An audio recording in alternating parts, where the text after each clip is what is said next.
Hey, it's Scott here. I hope you guys have been doing okay in your Capstone 2.0 simulations. I want to answer a few questions, or maybe just a couple questions, that a few people have been sending me via LinkedIn. Number one, very important question is, how do I get my team to go along with what I've learned by watching your videos? When you're in a team with other people in your program that are ambitious, they tend to want to do things their way, or they really want to put in input, sometimes for the sake of putting input in. And you might know that what I've done is very good, and what their input is not so good. And it's hard for you to convince them, hey guys, just let me do Capstone 2.0, because a lot of your classes have you doing many different assignments.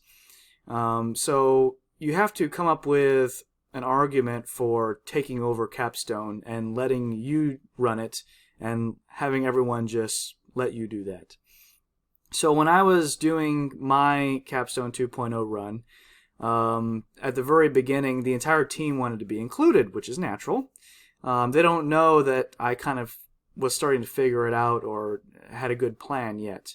Thankfully, I was able to prove myself in the practice rounds that what I was doing was good, because we came out of the practice rounds better than everyone else. So they're like, okay, well, you kind of know what you're doing, and this class is so involved and there's a lot of things to do. So if we let you run Capstone 2.0, we can spend our time doing other things. So they were able to figure that out, and sometimes you need to be able to tell them, hey guys, okay, so I was best or second best during the practice rounds, or I know this YouTuber, go check out the videos. I know my videos are really hard to watch. They're very long, very monotoned. So, they won't see the value right away, but you that has watched all the videos, you see the value.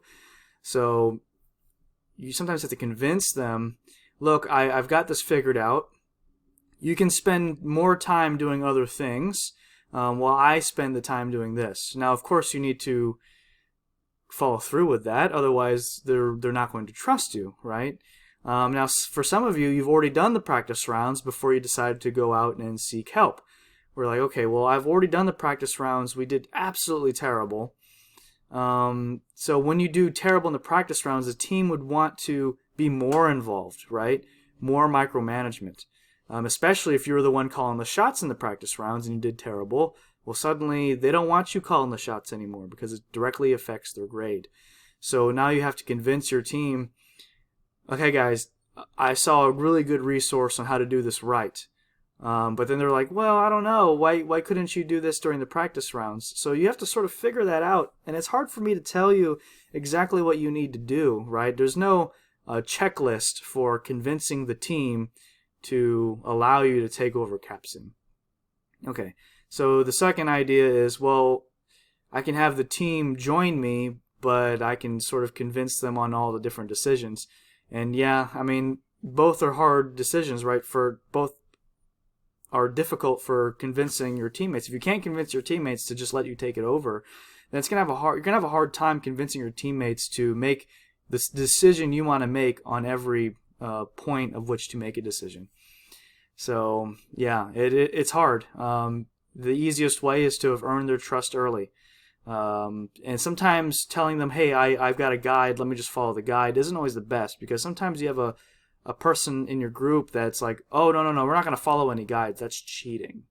Or they consider that to be cheating, right? Now, if you're in a company, say you're the marketing manager, the CEO, whoever, right, VP, you're going to use every piece of technology, every resource possible to earn as much money as possible, to gain as much market share.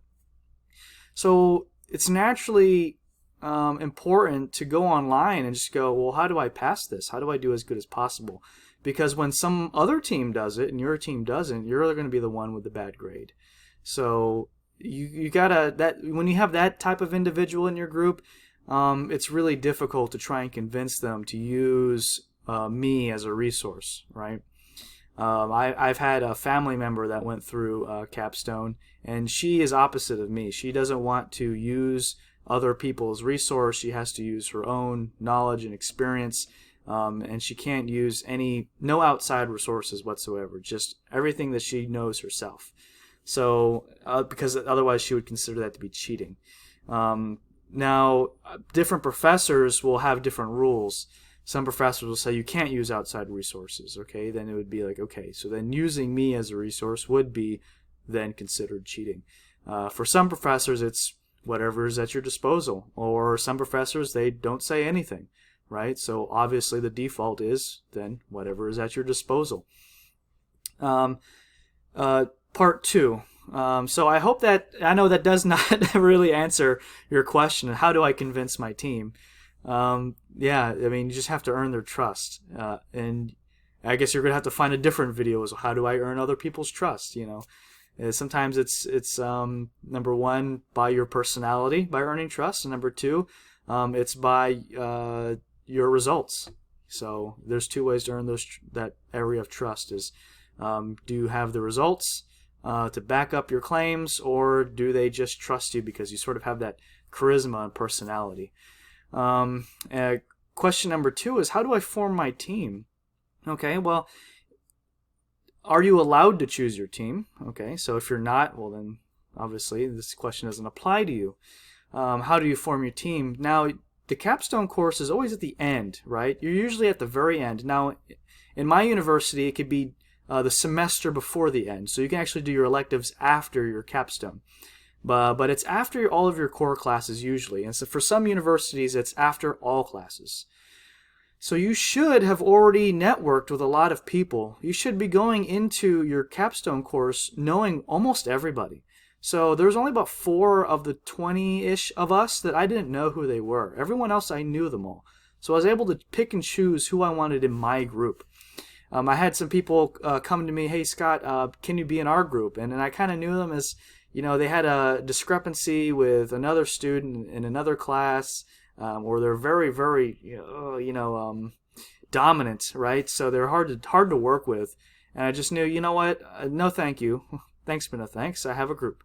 So certain people you don't want to be in a group with. If they're incredibly dominant, perhaps not being in that group, unless you're able to work with those types of people. Now, if you're very blah, blah, passive type of person, then being in a group with a very dominant person might be good because they'll just take over and you don't really have to worry about much. They'll tell you what to do. You just do whatever they tell you and you're good. You're done. Right? But what kind of MBA or Masters of Management student are you? Or what kind of Bachelor's of Administration student are you if you're that passive, right? I don't think that those types of passive people really work well with this type of degree. This degree is very people-focused. So a part of being people-focused is to have some level of dominance, right? So, but you have to balance it out. Sometimes you have to pick members of your team that are passive and some that are dominant, right? So it's you have to know where you fall in your team, and then where you want other people. And it's best to control who's in your team. Some people, they just sit there and they just wait till someone's gonna invite them into the team. Me, I'm not like that. I like to reach out to people that I know would be good team members, and then I sort of build the team, like who's the best people. Sometimes picking only the best people in the class isn't the best, because if they're all super dominant, everyone's just going to be wanting to do their own thing. I'm going to leave you with a quote. Sometimes it's better, right, to follow a bad plan but execute it well than follow a good plan but execute it poorly, okay? So if we find out there's a good plan but each of us execute the plan very poorly, it's not as good as following a bad plan but executing it very well. So sometimes you need to just take your part and do as best as you can. Now, convincing your team that your decision is the best, I guess that's hard, but a lot of it has to do with building the team, building your team. You should be networking. You should have already networked. very well. And if you haven't, I'm sorry. To be in business, networking is very, very important. And if you leave your university having known one or two people, or having known nobody, or having no deep connections with people, it's not good. You really lost a lot of the potential of your degree, because you're going to run into very quickly that piece of paper doesn't really get you the job. Many times the person that gets you the job is an insider. So it's very important to know as many people as possible.